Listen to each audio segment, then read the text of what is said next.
Hello, good afternoon guys. Happy Easter Sunday. Dahil wala pa naman duty kaya sumimba muna.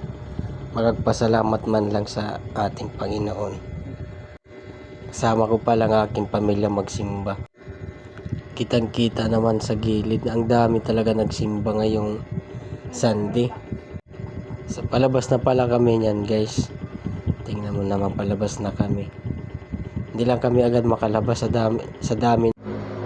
Nandito na nga kami yan sa labas guys. Tingnan nyo. Oh. Hindi mo talaga maikaila ang daming nagsimba. Marami talagang tao. Ito, tingnan mo sa atin. Nagtitinda pa ng sampagita. Habang nga pala kami nandito sa labas, masid-masid muna kung saan. Dahil nga nagutom ang aming chikiting na kasama. Nagyaya kumain daw muna, magbili ng palamig. Tingnan mo naman, nandun talaga siya sa gitna, nakasiksik para lang makabili ng palamig. Thank you for watching guys.